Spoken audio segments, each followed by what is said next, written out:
Good morning, good afternoon, good evening 12th class students. मेरे प्यारे बच्चों, अब घर बैठे पढ़ाई की चिंता होगी दूर जब आपके साथ होंगे अमित चौहान सर और उनके दो कोहिनूर। प्यारे बच्चों, इलेक्ट्रोकेमिस्ट्री में आपका स्वागत है, पुनः एक बार अभिनंदन है। आज आपका टॉपिक इलेक्ट्रोकेमिस्ट्री में रहेगा इलेक्ट्रोलाइसिस। सबसे पहले जानने की कोशिश करते हैं इलेक्ट्रोलाइसिस का मीनिंग क्या होता है। इलेक्ट्रोलाइसिस का मीनिंग होता है decomposition of an electrolyte on passage of electricity. किसी भी इलेक्ट्रोलाइट को डिकम्पोज कराना उसके एटम्स में या उसके कॉन्स्टिट्यूएंट्स में इलेक्ट्रिसिटी को पास करके, इस फिनोमिनन को इलेक्ट्रोलाइसिस कहा जाता है। एग्जाम्पल, आपके पास NaCl है, आपने इलेक्ट्रिसिटी उसके सॉल्यूशन से पास की, सोडियम एटम्स अलग हो गए, क्लोरीन गैस अलग हो गई। इस फिनोमिनन को इलेक्ट्रोलिसिस कहा जाता है। अब जिस वेसल के अंदर यह कार्य किया जाता है, नोट करिएगा, जिस वेसल के अंदर इस कार्य को करते हैं उस वेसल को इलेक्ट्रोलाइटिक सेल कहा जाता है। तो आपके समक्ष अब ये दूसरे तरह का सेल आ गया और इस सेल को, इस वेसल को कहा जाता है इलेक्ट्रोलाइटिक सेल। जिस वेसल के अंदर हम इलेक्ट्रोलाइट को डिकम्पोज करते हैं, जिस वेसल के अंदर हम इलेक्ट्रोलाइट को डिकम्पोज करते हैं, इलेक्ट्रिसिटी को पास करके उस वेसल को इलेक्ट्रोलाइटिक सेल कहा जाता है। इससे पहले हम आपको इलेक्ट्रोकेमिकल सेल समझा चुके हैं, इलेक्ट्रोकेमिकल सेल के बारे में बता चुके हैं। इलेक्ट्रोकेमिकल सेल और इलेक्ट्रोलाइटिक सेल में थोड़ा सा डिफरेंस होता है। और डिफरेंस क्या होता है बच्चों? डिफरेंस एनोड और कैथोड को लेकर होता है। इस वाले सेल में एनोड पर जो चार्ज होता है वो पॉजिटिव चार्ज होता है और कैथोड पर नेगेटिव चार्ज होता है। जबकि इलेक्ट्रोकेमिकल सेल में हम आपको बता चुके हैं वहां पर चार्जेस ऑपोजिट होते हैं। एनोड वहां पर इलेक्ट्रोकेमिकल सेल में क्लियर, वहां नेगेटिव चार्ज होती है और कैथोड वहां पर पॉजिटिव चार्ज होती है। तो पहला point, anode is positively charge, cathode is negatively charge. Electrolysis की एक और डेफिनेशन आप नोट कर सकते हैं और वो डेफिनेशन कुछ इस प्रकार है। मान लो मैंने इस सेल के अंदर NaBr का सॉल्यूशन डाला, NaBr को डाला, मतलब Na पॉजिटिव और Br नेगेटिव। अब जैसे ही मैं इस सेल के अंदर से इलेक्ट्रिसिटी ऊपर से पास करता हूं, positively charge ions negative charge electrode मतलब कैथोड पे चले जाएंगे, negatively charge ions positively charge electrode मतलब एनोड पे चले जाएंगे। इस फिनोमिनन को भी इलेक्ट्रोलिसिस कहा जाता है। मतलब movement of ions of a salt या इलेक्ट्रोलाइट, साल्ट के या इलेक्ट्रोलाइट के आयंस का मूव करना ओपोजिटली चार्ज इलेक्ट्रोड्स पर with the help of electricity, इस फिनोमिनन को इलेक्ट्रोलिसिस कहा जाता है। This phenomenon is known as electrolysis. मेरे प्यारे बच्चों, अब इलेक्ट्रोलिसिस पर किस टाइप के आपके क्वेश्चंस बनते हैं और पूरा फिनोमिनन क्या होता है, आइए जानने की कोशिश करते हैं। इलेक्ट्रोलिसिस बेटे आपके सिलेबस में दो तरह की बनती है, पहली नॉन एक्वस मीडियम में और दूसरी एक्वस मीडियम में। इसका मतलब एक बार आप इलेक्ट्रोलाइट जो डाल रहे हैं सेल के अंदर, सॉल्यूशन जो आप डाल रहे हैं, एक बार पानी की प्रेजेंस में डालेंगे और एक बार एब्सेंस ऑफ वाटर में डालेंगे, या हम ये कह सकते हैं एक बार सब्सटेंस को मेल्ट करके डालेंगे और एक बार पानी में मिला के तब सेल के अंदर डालेंगे। जानने की कोशिश करते हैं पहली टाइप की electrolysis. Electrolysis in non aqueous medium. Non aqueous medium का मतलब है जब आप इस वेसल के अंदर इलेक्ट्रोलाइट डाल रहे हैं और मोल्टन स्टेट में डाल रहे हैं। मान लो आपने NaBr लिया, NaBr को पहले गर्म किया, पिघलाया, उसको लिक्विड बनाया और फिर उसको इस सेल के अंदर डाल दिया। यह बनेगा नॉन एक्वस मीडियम। अब NaBr लिक्विड को जैसे ही आप इस सेल के अंदर डालोगे, Na पॉजिटिव अलग हो जाएगा, Br नेगेटिव अलग हो जाएगा। अब प्यारे बच्चों, आपको 12th के लेवल पे जो कॉन्सेंट्रेट करना है वो कॉन्सेंट्रेट करना है कि सेल की रिएक्शंस इलेक्ट्रोलिसिस के दौरान कैसे लिखी जाती हैं। इसका मतलब आपको जानना है how to write the product at anode and how to write the product at cathode. आपको अच्छे से आना चाहिए एनोड पे प्रोडक्ट कैसे लिखते हैं, कैथोड पे प्रोडक्ट कैसे लिखते हैं। बड़ा सिंपल है, एट एनोड एट कैथोड। हमेशा सेल की रिएक्शन जब भी लिखें पहले एनोड लिखें बाद में कैथोड लिखें। साथ के साथ दो तीन बातें याद रखें, एनोड पे होता है पॉजिटिव चार्ज इलेक्ट्रोलाइटिक सेल में और कैथोड पे होता है नेगेटिव चार्ज। जबकि फिनोमिनन सेम ही होता है इलेक्ट्रोकेमिकल सेल में भी और इलेक्ट्रोलाइटिक सेल में भी। और फिनोमिनन क्या है आपका, फिनोमिनन है एनोड पे ऑक्सीडेशन होता है, वहां भी ऑक्सीडेशन होता था, यहां भी ऑक्सीडेशन होता है, कैथोड पे वहां भी रिडक्शन होता था, यहां भी रिडक्शन होता है।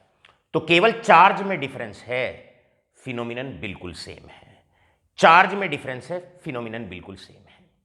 आइए जानने की कोशिश करते हैं कैसे सेल पे रिएक्शंस होती हैं।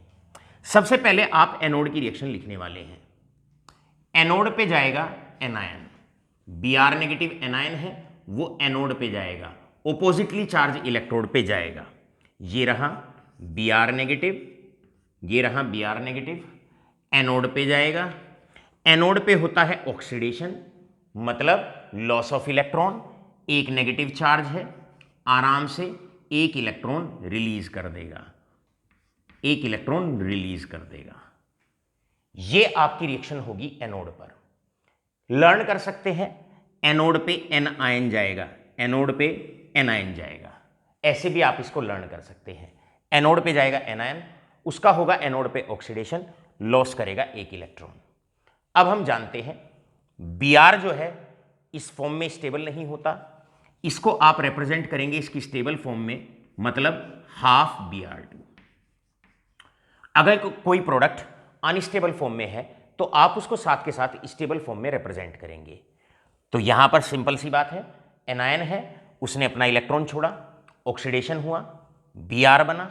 Br स्टेबल फॉर्म नहीं होती, कैसे एग्जिस्ट करता है, हाफ Br2 की फॉर्म में आप इसको लिखेंगे। अब चलते हैं कैथोड की तरफ। कैथोड पे जाता है कैटायन, जो Na पॉजिटिव होगा वो आपका कैथोड पर जाएगा, कैटायन कैथोड पर जाएगा और कैथोड पे होता है रिडक्शन, मतलब gain of electron, gain of electron. Na positive एक इलेक्ट्रॉन गेन करेगा और बनेगा Na सॉलिड, बनेगा Na सॉलिड। इस पूरे फिनोमिनन को बच्चों हम कहते हैं electrolysis. This full phenomenon is known as electrolysis.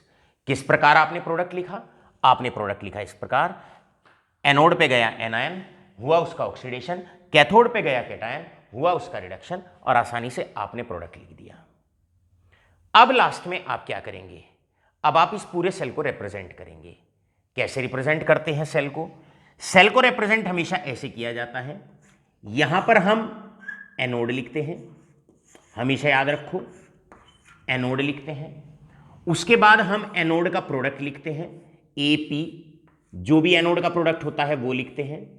बीच में हम इलेक्ट्रोलाइट लिखते हैं बच्चों,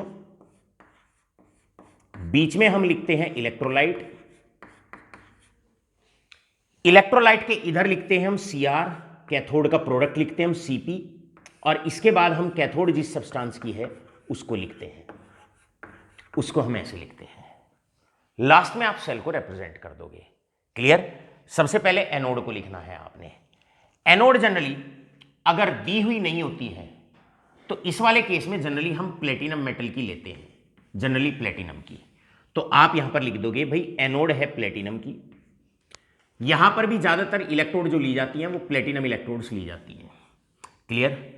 अब आप एनोड पे प्रोडक्ट लिख दोगे। एनोड पे प्रोडक्ट है आपका हाफ Br2, आप लिखोगे हाफ Br2 ऐसे। अब आप बीच में लिखोगे इलेक्ट्रोलाइट। इलेक्ट्रोलाइट आपने लिया था NaBr, क्लियर, आपने लिया NaBr, क्लियर। अब उसके बाद Cp, कैथोड का प्रोडक्ट आपको लिखना होता है। कैथोड पे जो प्रोडक्ट बना है वो Na सॉलिड है, यहां पर आप Na सॉलिड लिख देंगे। अब इधर आप कैथोड, कैथोड का नाम लिखेंगे, और कैथोड है आपकी प्लेटिनम की, तो बस यहां पर आप लिख देंगे प्लेटिनम, ऐसे आप प्लेटिनम। इस प्रकार बच्चों आपका पहले वाला केस यहां पर आकर सॉल्व होता है। पहले वाले केस में आपने देखा, अगर एक सब्सटेंस नॉन एक्वस मीडियम में लिया जाता है या मोल्टन स्टेट में लिया जाता है, मोल्टन स्टेट की पहचान होती है, इलेक्ट्रोलाइट के आगे L लिख देंगे, लिक्विड स्टेट लिख देंगे, नॉन एक्वस मीडियम आपको लिख देंगे। पानी नहीं है, NaBr को यहां पर पिघलाया हुआ है और सेल में डाला हुआ है। जब NaBr को सेल में डाल दिया जाएगा और उससे इलेक्ट्रिसिटी पास करेंगे, उस वक्त जो आयंस होंगे वो इलेक्ट्रोड पर जाएंगे। कैटायन एनायन एनोड पे जाएगा, कैटायन कैथोड पे जाएगा। वहां पर उनकी रिएक्शन होगी, उनके प्रोडक्ट बनेंगे और प्रोडक्ट आपको लिखना है। आशा करता हूं पूरी प्रेजेंटेशन आपके ठीक से समझ में आ गई होगी। चलो तो बच्चों, लो फटाफट से इसका स्क्रीनशॉट और बढ़ते हैं फिर आगे की तरफ।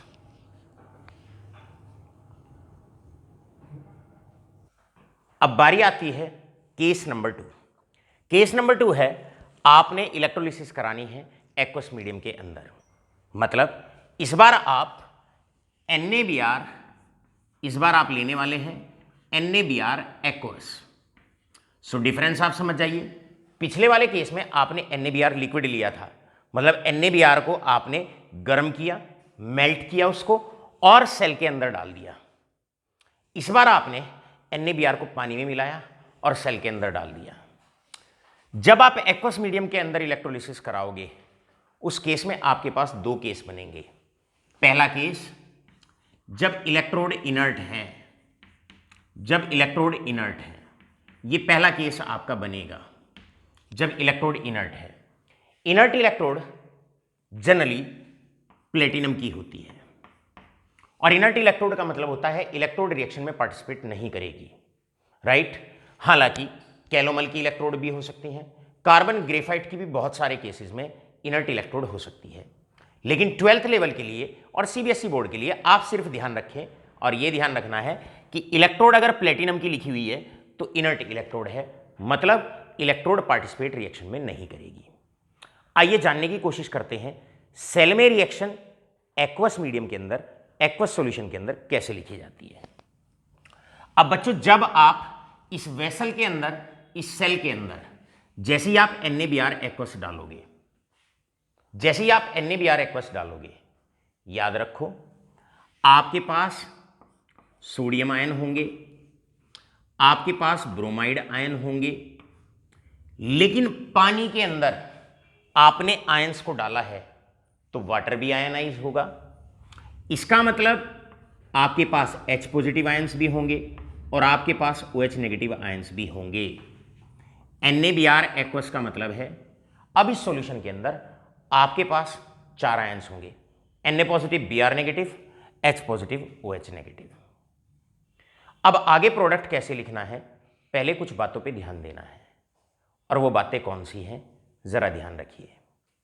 जब एक्वस मीडियम की इलेक्ट्रोलिसिस का प्रोडक्ट लिखते हैं तो आपको जानकारी रिडक्शन पोटेंशियल की होनी चाहिए। वैसे तो एग्जामिनेशन में रिडक्शन पोटेंशियल आपको गिवन होता है, लेकिन इनकेस अगर आपको गिवन भी नहीं होता तो पूरी लंबी सीरीज आपको लर्न करने की जरूरत नहीं है। केवल कुछ सब्सटेंसेस का रिडक्शन पोटेंशियल वैल्यू लर्न ना करके सिर्फ लर्न कर लें उनका ऑर्डर क्या होता है। ऑर्डर ये होता है, सबसे कम लिथियम का रिडक्शन पोटेंशियल होता है, उससे ज्यादा सोडियम, मैग्नीशियम, जिंक, फिर हाइड्रोजन। H आयन का रिडक्शन पोटेंशियल इन सबसे ज्यादा होता है, lithium, sodium, magnesium, zinc. H ion से ज्यादा reduction potential copper, silver, bromide ion, copper, silver, metal 2 रहे। इसके बाद सारे नॉन मेटल आयन्स हैं, bromide, chloride, hydroxide, nitrate, sulphate और सबसे ज्यादा होता है फ्लोराइड आयन का। अगर आपको यह ऑर्डर भी पता है कि यह बढ़ता हुआ रिडक्शन पोटेंशियल का ऑर्डर है, तब भी आपका काम बड़े आसानी से हो जाएगा, बड़े आसानी से हो जाएगा, बड़े सरल तरीके से हो जाएगा। कैसे, देखिए प्यारे बच्चों, एक्वस मीडियम में आपको हमने बताया एनोड पे ऑक्सीडेशन होता है और एनोड पे एनायन जाता है। अब एक्वस मीडियम में हमारे साथ समस्या क्या आएगी कि हमारे पास 2 तरह के आयंस अवेलेबल होंगे, 2 काइंड्स ऑफ आयंस अवेलेबल होंगे। एक तो आपके पास ब्रोमाइड आयन है, एक आपके पास ब्रोमाइड आयन है और एक आपके पास हाइड्रोक्साइड आयन है। इसका मतलब एनोड पे दो आयन जा सकते हैं, या तो ब्रोमाइड आयन जा सकता है या हाइड्रोक्साइड आयन जा सकता है। एनोड पे होता है ऑक्सीडेशन, या तो ब्रोमाइड आयन का ऑक्सीडेशन होगा या हाइड्रोक्साइड आयन का ऑक्सीडेशन होगा, दोनों में से किसी एक का ऑक्सीडेशन होगा। याद रखिए, ऑक्सीडेशन उसका होता है जिसका रिडक्शन पोटेंशियल कम होता है। क्या कहा मैंने? बस मेन इंपॉर्टेंट बात यही याद रखनी है, ऑक्सीडेशन उसका होता है जिसका रिडक्शन पोटेंशियल कम होता है। आप देखिएगा OH नेगेटिव आयंस और ब्रोमाइड आयंस में रिडक्शन पोटेंशियल जो कम है वो ब्रोमाइड आयन का है, तो इसका मतलब जो प्रोडक्ट बनेगा, जो ऑक्सीडेशन होगा, वो केवल और केवल ब्रोमाइड आयन का होगा। यहां पर इस बात को नोट करके भी लिख सकते हैं, जिसका रिडक्शन पोटेंशियल लो है, जिसका रिडक्शन पोटेंशियल लो है, जिसका रिडक्शन पोटेंशियल लो है, उसका ऑक्सीडेशन होता है। अब हम जानते हैं ब्रोमाइड आयन का रिडक्शन पोटेंशियल लो होता है, हाइड्रोक्साइड आयन का ज़्यादा होता है, तो प्रोडक्ट जो बनेगा वो केवल और केवल ब्रोमाइड आयन का प्रोडक्ट बनेगा। या हम ये कह सकते हैं ऑक्सीडेशन जो होगा वो ब्रोमाइड आयन का होगा। बस ब्रोमाइड आयन का ऑक्सीडेशन करके आप दिखा दीजिए, Br एक इलेक्ट्रॉन छोड़ेगा, बनाएगा Br। अब ये ऐसे एग्जिस्ट करता नहीं है, ये एग्जिस्ट करता है इस प्रकार, हाफ Br2। तो बस आपका जो प्रोडक्ट होगा वो प्रोडक्ट होगा half Br2। This is the product at anode. आशा करते हैं समझ में आ गया होगा। आइए चलते हैं कैथोड के प्रोडक्ट की तरफ। प्यारे बच्चों, कैथोड पे जाते हैं कैटायन। अब हमारे पास एक्वस सॉल्यूशन में कैटायन भी दो अवेलेबल है, एक H पॉजिटिव आयन, एक Na पॉजिटिव आयन। लिख लो इनको यहां पर अच्छे से। हमारे पास एक तो H पॉजिटिव आयन है और एक Na पॉजिटिव आयन है। अब कैथोड पे आप लोग जानते हैं, कैथोड पे आप लोग जानते हैं कि कैथोड पर होता है रिडक्शन, और रिडक्शन उसका होता है जिसका रिडक्शन पोटेंशियल ज्यादा होता है। More is the value of reduction potential, more will be the tendency to get reduce. जिसका रिडक्शन पोटेंशियल ज्यादा, उसका रिडक्शन ज्यादा या उसका रिडक्शन पहले है। अब H positive, Na positive, H positive में और Na पॉजिटिव में रिडक्शन पोटेंशियल H पॉजिटिव का ज्यादा होता है। तो यहां पर हम लिख सकते हैं जिसका रिडक्शन पोटेंशियल हाई होता है, जिसका रिडक्शन पोटेंशियल हाई होता है, रिडक्शन पोटेंशियल हाई होता है, प्रोडक्ट उसका बनेगा। अब रिडक्शन पोटेंशियल जो हाई है वो हाइड्रोजन का है, तो रिडक्शन जो होगा वो हाइड्रोजन का होगा। H आयन एक इलेक्ट्रॉन गेन करेगा, बनाएगा H, और H की स्टेबल फॉर्म होती है half H2 gas, half H2 gas. बस हो गया क्वेश्चन, इतना ही मुश्किल था। अब आपसे पूछा जाता है right the product of electrolysis of that is aqueous NaBr। तो एक्वस NaBr की इलेक्ट्रोलिसिस का प्रोडक्ट आपको लिखना है। बिल्कुल उसी तरीके से पहले आप इलेक्ट्रोड लिखोगे, एनोड प्लेटिनम की है, फिर एनोड का प्रोडक्ट आप लिखोगे, एनोड का प्रोडक्ट है हाफ Br2। उसके बाद बच्चों आप क्या करेंगे, फिर आप इलेक्ट्रोलाइटिक सॉल्यूशन लिखेंगे। इलेक्ट्रोलाइटिक सॉल्यूशन है NaBr एक्वस का, ये है।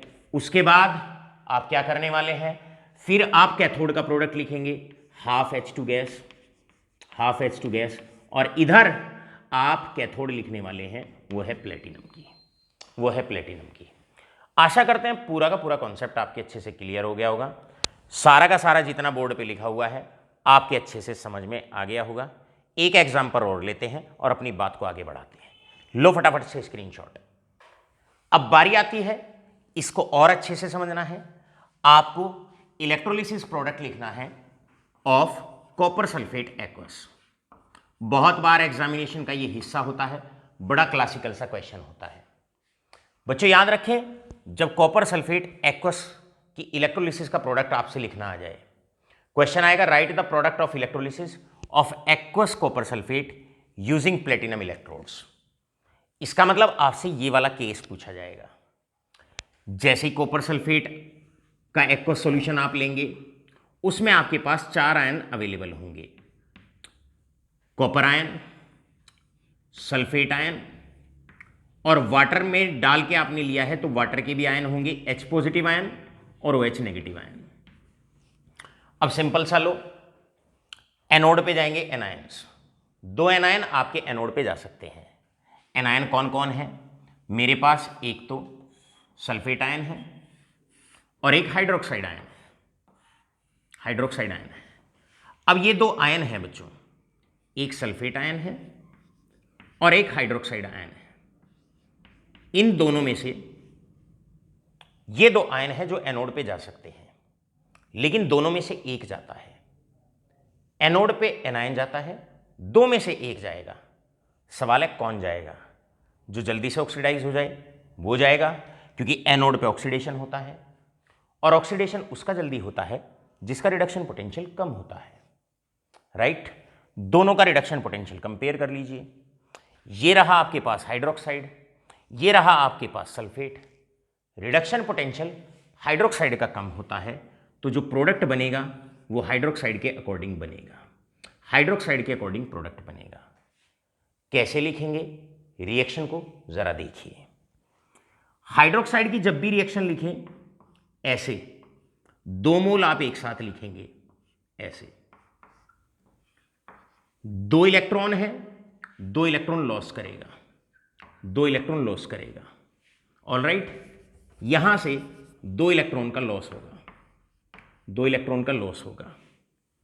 अब जब 2 इलेक्ट्रॉन का लॉस हो जाएगा, यहां से OH और OH बनेगा, एक H और एक OH, निकल जाएगा H2, निकल जाएगा H2, बचेगा एक ऑक्सीजन। एक ऑक्सीजन का मतलब हाफ O2, एक ऑक्सीजन का मतलब हाफ O2। अब मैं इसे इकट्ठा करके लिख देता हूं, समझ में आ गया? यहीं स्क्रीनशॉट ले लो, मैं इसको इकट्ठा करके अब लिखता हूं, इकट्ठा करके मैं इसको लिख देता हूं इस प्रकार, दैट इज 2OH नेगेटिव। याद रखना इसकी रिएक्शन कैसे लिखनी है, half O2 plus H2O with the loss of 2 electrons. Anode की रिएक्शन लिख दी आपने। कैथोड पे जाते हैं कैटायंस। कैटायंस हैं 2 हमारे, या तो कॉपर आयन या H आयंस। कैथोड पे या तो H आयन जाएगा या कॉपर आयन जाएगा, है बेटे। अब इन दोनों में से कोई एक आयन कैथोड पे जाता है, दोनों आयन में से कोई एक आयन कैथोड पे जाएगा, राइट। कैथोड पे होता है रिडक्शन, रिडक्शन उसका होता है जिसका रिडक्शन पोटेंशियल हाई होता है। कंपेयर करो हाइड्रोजन का और कॉपर का, जिसका रिडक्शन पोटेंशियल ज़्यादा होता है वो प्रोडक्ट देगा। तो अब आपका हाइड्रोजन आयन है, कॉपर आयन है, क्योंकि कॉपर का रिडक्शन पोटेंशियल ज़्यादा है हाइड्रोजन से, तो कॉपर है अपना 2 इलेक्ट्रॉन गेन करेगा, 2 इलेक्ट्रॉन गेन करेगा, बनाएगा कॉपर सॉलिड, बनाएगा कॉपर सॉलिड। इस प्रकार आपने बड़े आसानी से, बड़े सरल तरीके से और बड़े अच्छे से किस प्रकार प्रोडक्ट लिखना है, आशा करता हूं अच्छे से समझ में आ गया होगा। चलो तो बाबू लो स्क्रीनशॉट, बढ़ते हैं नेक्स्ट क्वेश्चन की तरफ। अब कई बार स्क्रीनशॉट ले लिया आपने, चलो फटाफट अब आपसे मैं क्वेश्चन पूछता हूं। Right the product of electrolysis of aqueous copper sulphate. तो आप जानते हैं एनोड पे आपका जो प्रोडक्ट बना है वो हाफ ऑक्सीजन गैस है और कैथोड पे आपका जो प्रोडक्ट बना है वो कॉपर सॉलिड है। तो प्रोडक्ट एट एनोड लिखते हैं oxygen gas, product at cathode लिखेंगे that is copper solid. All right all of you. चलिए अब बढ़ते हैं नेक्स्ट क्वेश्चन की तरफ। नेक्स्ट क्वेश्चन बड़ा प्यारा सा नेक्स्ट क्वेश्चन है, कई बार आपसे पूछ लिया जाता है right the electrolysis product of pure water. कई बार आपसे प्योर वाटर की इलेक्ट्रोलिसिस पूछ ली जाती है। देखिए प्योर वाटर की इलेक्ट्रोलिसिस नहीं होती है, और अगर होती भी है तो बहुत कम प्रोडक्ट एनोड कैथोड पे मिलता है। प्योर वाटर का मतलब H पॉजिटिव OH नेगेटिव, ये मतलब होता है प्योर वाटर का। अब आप एनोड पे प्रोडक्ट लिख दोगे। यहां तो बड़ा सिंपल ही है, एनोड पे जाएगा एनायन, एनायन है OH, OH negative, 2 OH negative आपने लेने हैं बच्चों, you will take 2 OH negative. हमने ये बताया था ये 2 इलेक्ट्रॉन छोड़ देंगे, ऐसे 2 इलेक्ट्रॉन ऐसे चले जाएंगे, एक H, एक OH, H2O बाहर, H2O बाहर, बचा एक ऑक्सीजन, ये हाफ O2 की फॉर्म में बाहर। तो आपका जो प्रोडक्ट एनोड पर रहेगा, एनोड पे ऑक्सीजन गैस निकलेगी, this is the product at anode. All right, अब मैं इसे इकट्ठा करके लिख देता हूं, इसे इकट्ठा करके लिख देंगे, ये रहा, दैट इज 2 OH नेगेटिव। अब आपसे क्वेश्चन पूछा जाता है, और क्वेश्चन ये है, भाई कैथोड का प्रोडक्ट बताओ। तो बच्चों कैथोड का प्रोडक्ट हो जाएगा, कैथोड पे जाता है कैटायन, कैटायन है H पॉजिटिव, केवल एक ही है तो वही जाएगा, H पॉजिटिव है, रिडक्शन होता है मतलब गेन ऑफ इलेक्ट्रॉन, एक इलेक्ट्रॉन गेन करेगा, बनाएगा हाफ हाइड्रोजन गैस, ये प्रोडक्ट रहेगा कैथोड पर। ये product, this is going to be the product at cathode, this is going to be the product at cathode, ये प्रोडक्ट रहेगा कैथोड पर। इस प्रकार अभी तक 2 केस हमने आपको बताए। पहला केस बताया नॉन एक्वस मीडियम में। नॉन एक्वस मीडियम अगर होता है तो उसकी पहचान होती है NaBr लिक्विड, CuSO4 लिक्विड, ऐसे आपको लिख के देंगे। वहां एक कैटायन होता है, एक एनायन होता है, कैटायन कैथोड पे जाएगा, एनायन एनोड पे जाएगा। हमेशा पहले एनोड की रिएक्शन लिखो, बाद में कैथोड की लिखो। दूसरा हमने केस डिस्कस किया एक्वस मीडियम का। एक्वस मीडियम में याद रखो, एक्वस मीडियम में 2 केस बन सकते हैं। अभी हमने केवल पहला केस डिस्कस किया, और पहला केस था हमारा इनर्ट इलेक्ट्रोड को लेकर। क्लियर है? इनर्ट इलेक्ट्रोड जैसे कि प्लेटिनम इलेक्ट्रोड्स, मतलब जहां पर इलेक्ट्रोड पार्टिसिपेट नहीं करती है। अब आपने केस लिया NaBr एक्वस, NaBr को पानी में डाल दिया, तो भैया अब आपके पास 2 कैटायंस हो जाएंगे, 2 एनायंस हो जाएंगे। उसमें से फिर आपको सेलेक्ट करना है कौन सा एनायन एनोड पे जाएगा, कौन सा कैटायन कैथोड पे जाएगा। उसका सीधा सा हमने तरीका बता दिया। एनोड पे वो एनायन जाता है जिसका रिडक्शन पोटेंशियल कम होता है, कम। कैथोड पे वो कैटायन जाता है जिसका रिडक्शन पोटेंशियल होता है ज्यादा। ऑल राइट, इतनी सी बात आपको लर्न करनी है। चलते हैं अब इलेक्ट्रोलिसिस के फाइनल केस की तरफ। तो चलिए लो इसका स्क्रीनशॉट और चलते हैं फाइनल स्टेट की तरफ। अब बारी है फाइनल केस की तरफ, और इस केस को बड़े ध्यान से आप लोग समझने वाले हैं। बेटे एक्वस मीडियम में 2 केसेस बनते हैं। एक अभी जो प्रीवियस केस आपने पढ़ा है वो था जब आप प्रोडक्ट ऑफ इलेक्ट्रोलिसिस लिखते हो यूजिंग इनर्ट इलेक्ट्रोड्स, लेकिन इस बार हमने केस नंबर 2 पढ़ना है यूजिंग एक्टिव इलेक्ट्रोड्स। सबसे पहले तो बात समझिए, एक्टिव इलेक्ट्रोड्स का मतलब होता है अगर प्लेटिनम के अलावा किसी और मेटल की इलेक्ट्रोड अगर आपको दे रखी है तो वो केस बनेगा एक्टिव इलेक्ट्रोड्स का। किसी भी मेटल की अगर इलेक्ट्रोड आपको दे रखी है तो वो केस एक्टिव इलेक्ट्रोड वाला बनेगा। एग्जाम्पल के तौर पे जैसे NaCl aqueous using silver electrodes. अब आपको प्रोडक्ट ऑफ इलेक्ट्रोलिसिस लिखना है। You have to write the product of electrolysis. इसका मतलब मेरे पास यहां पर अब NaCl है और मेरे पास सिल्वर की इलेक्ट्रोड्स है, मतलब सिल्वर इलेक्ट्रोड्स हैं, Ag की इलेक्ट्रोड है मेरे पास यहां पर, ये मैंने लिख दिया। क्लियर है? यहां पर आपके पास NaCl है, Na positive, Cl negative, H positive, OH negative. NaCl में से Na पॉजिटिव और Cl नेगेटिव, और पानी के अंदर प्रेजेंट है तो H पॉजिटिव और OH नेगेटिव। इसका मतलब अभी सेल के अंदर जो सॉल्यूशन आप डालने वाले हैं उसमें 2 कैटायन 2 एनायन है, लेकिन साथ के साथ एक्टिव इलेक्ट्रोड भी है। इसका मतलब इलेक्ट्रोड भी रिएक्शन में पार्टिसिपेट कर सकती है। मेटल की इलेक्ट्रोड है, इलेक्ट्रोड भी रिएक्शन में पार्टिसिपेट कर सकती है। यहां पर हम एक पॉइंट शुरू में ही बता देते हैं, क्लियर? एक्टिव इलेक्ट्रोड्स जो एक्टिव इलेक्ट्रोड्स होती हैं में अंडरगो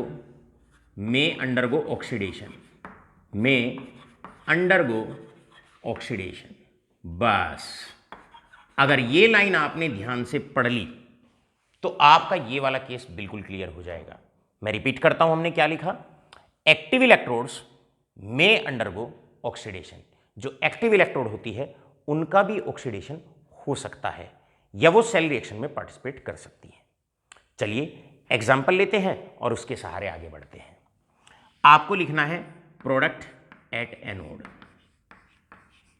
अब आप जानते हैं एनोड पे होता है ऑक्सीडेशन, एनोड पे जाता है एनायन। मतलब आपका या तो क्लोराइड आयन जाएगा, या तो आपका क्लोराइड आयन जाएगा, या फिर आपका हाइड्रोक्साइड आयन जाएगा। लेकिन सिल्वर की इलेक्ट्रोड है तो इलेक्ट्रोड भी पार्टिसिपेट कर सकती है। तो मैं तीनों को लिख लेता हूं। क्लोराइड आयन, बेटा मैंने लिखा हाइड्रोक्साइड आयन, और मैंने लिखा सिल्वर इलेक्ट्रोड। एक्टिव इलेक्ट्रोड का मतलब ये है, एक्टिव इलेक्ट्रोड का मतलब ये है जब इलेक्ट्रोड भी सेल रिएक्शन में पार्टिसिपेट कर सकती हो, राइट? और पहचान क्या है? प्लेटिनम के अलावा अगर कोई और इलेक्ट्रोड है तो वो एक्टिव इलेक्ट्रोड है। अब लॉजिक वही लगाओ, एनोड पे होता है ऑक्सीडेशन, और ऑक्सीडेशन उसका होता है जिसका रिडक्शन पोटेंशियल कम होता है। सिल्वर रहा, ये सिल्वर रहा इलेक्ट्रोड, ये हाइड्रोक्साइड रहा, ये हाइड्रोक्साइड रहा, और ये क्लोराइड रहा, ये आपके पास क्लोराइड रहा। प्रोडक्ट उसका बनेगा जिसका रिडक्शन पोटेंशियल कम होता है। कम सिल्वर का है, इलेक्ट्रोड का है तो इलेक्ट्रोड स्वयं रिएक्ट करेगी। सिल्वर एनोड पे ऑक्सीडेशन होता है, लॉस ऑफ इलेक्ट्रॉन, इलेक्ट्रोड खुद अपना इलेक्ट्रॉन छोड़ेगी। बस इस बात को ध्यान रखना है। आयन के साथ साथ इलेक्ट्रोड को भी लिखेंगे, तीनों का रिडक्शन पोटेंशियल कंपेयर करेंगे, जिसका रिडक्शन पोटेंशियल कम है वो इलेक्ट्रॉन छोड़ेगा, तो यहां पर सिल्वर इलेक्ट्रोड छोड़ेगी, राइट? अब चलते हैं कैथोड की तरफ, एट कैथोड। अब इसका मतलब सॉल्यूशन के अंदर ऑलरेडी पहले सोडियम आयन और एच आयन थे। सोडियम आयन था, एच आयन था कैटायन वाले पार्ट में। अब इलेक्ट्रोड रिएक्ट करी तो इलेक्ट्रोड में से सिल्वर आयन और आ गए, इलेक्ट्रोड में से सिल्वर आयन और आ गए। इलेक्ट्रोड रिएक्ट करेगी, यहां से सिल्वर आयन और आ गए। अब हो गए तीन कैटायन हो गए अब आपके सॉल्यूशन के अंदर। चलते हैं कैथोड की तरफ। अब कैटायन हो गए तीन। कौन कौन सा कैटायन हो गया? एक आपके पास Na पॉजिटिव हो गया, एक आपके पास H पॉजिटिव हो गया, और एक आपके पास सिल्वर आयन हो गया जो इलेक्ट्रोड से आया है। नया आयन आ गया इलेक्ट्रोड से, इस केस को ध्यान से पढ़ेंगे। अब इन तीनों में से किसी एक कैटायन का रिडक्शन होगा, तीनों में से किसी एक कैटायन का रिडक्शन होगा। रिडक्शन उसका होगा जिसका रिडक्शन पोटेंशियल ज़्यादा है। सोडियम आयन, एच आयन और सिल्वर आयन, तीनों में रिडक्शन पोटेंशियल सिल्वर आयन का ज़्यादा है। तो अब सिल्वर आयन इलेक्ट्रॉन गेन करेगा, बनाएगा सिल्वर सॉलिड। ना तो प्रोडक्ट इसका बना, ना इसका बना। क्लियर है? सिल्वर आयन एक इलेक्ट्रॉन गेन करेगा, सिल्वर सॉलिड बनाएगा। इसका मतलब यही सिल्वर आयन इलेक्ट्रोड से सिल्वर आयन यहां आएगा, यही इलेक्ट्रॉन करके ऊपर जाएगा, यही इलेक्ट्रॉन गेन करके ऊपर जाएगा। This is the way, this is how you right the product. इस तरीके से आपको प्रोडक्ट लिखना है इलेक्ट्रोलिसिस का। आशा करते हैं पूरा कॉन्सेप्ट आपके अच्छे से क्लियर हो गया होगा। अब बारी है इसका स्क्रीनशॉट लेने की और बढ़ते हैं फिर अगले कुछ क्वेश्चंस की तरफ। अब एक क्वेश्चन एनसीईआरटी का बड़ा प्यारा सा होता है आप सबके समक्ष इलेक्ट्रोलिसिस को लेकर। क्वेश्चन है सिल्वर नाइट्रेट एक्वस की इलेक्ट्रोलिसिस आपको करनी है, उसका प्रोडक्ट लिखना है using silver electrodes. NCERT question है, बड़ा इंपॉर्टेंट क्वेश्चन है। तो बेटे इस बार सिल्वर इलेक्ट्रोड्स का इस्तेमाल किया गया है, इसका मतलब प्लेटिनम की इलेक्ट्रोड नहीं है, और जब प्लेटिनम की इलेक्ट्रोड ना हो तो एक्टिव इलेक्ट्रोड है, और एक्टिव इलेक्ट्रोड का मतलब एनोड और कैथोड पे एक्टिव इलेक्ट्रोड भी पार्टिसिपेट कर सकती है, पर्टिकुलरली एनोड पर पार्टिसिपेट कर सकती है। चलिए लिखने की कोशिश करते हैं इसका प्रोडक्ट। सबसे पहले आप लिखोगे एट एनोड, हमेशा पहले एनोड। अब बच्चों सिल्वर नाइट्रेट आयन यहां से, पानी है H positive OH negative, OH negative ion water से, एक्टिव इलेक्ट्रोड है तो इलेक्ट्रोड भी पार्टिसिपेट कर सकती है। अब आपको हमने बता दिया 3 चीज है हमारे पास, तीनों का रिडक्शन पोटेंशियल कंपेयर करो, ऑक्सीडेशन उसका होगा जिसका रिडक्शन पोटेंशियल कम होता है। OH आयन, नाइट्रेट आयन और silver, OH ion, nitrate ion और सिल्वर, कम सिल्वर का है तो इलेक्ट्रोड खुद रिएक्ट करेगी, सिल्वर की इलेक्ट्रोड खुद रिएक्ट करेगी, अपने आप इलेक्ट्रॉन छोड़ेगी, बनेगा सिल्वर आयन। आ जाओ भैया कैथोड पर, एट कैथोड पे 2 कैटायन होंगे, एक होगा सिल्वर आयन,